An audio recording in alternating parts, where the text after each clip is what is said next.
place where we are all connected. And that's why it's this beautiful channel where we can invite energies in.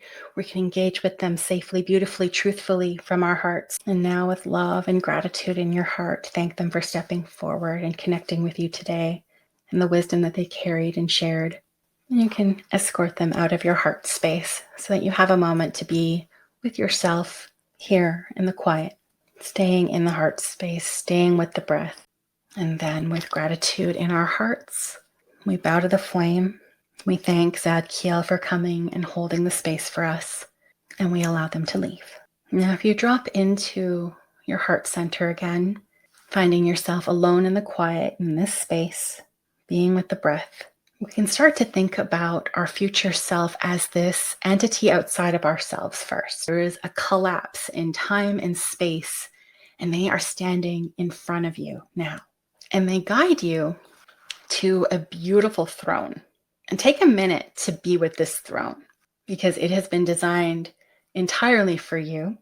It is probably indicative of some things that your heart and your soul are yearning for in some capacity. Now, success without balance or support is not truly success. If we become burdened by our service, then we're no longer in service to ourselves. And so what does the future version of you who quote unquote has it all, what do they do to maintain balance with their well-being and their work and their life, hand to hand and heart to heart, until slowly there's almost this melding, this melting, this merging of who you are and who they are.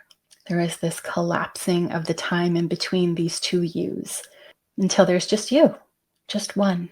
And all of the wisdom and all of the knowledge and the experience that got your future self, their success is within you now. And maybe there's even more space where they can stretch out, where together you can continue to expand and grow. And in your physical self, place your hands upon your heart and think about something that you are grateful for. And don't treat this as an intellectual thing. Really feel into the frequency of gratitude. And that's what I think so many new small businesses just don't know what to do or who to trust and end up getting ripped off. And I'm like, I'm the furthest from that you'll possibly find.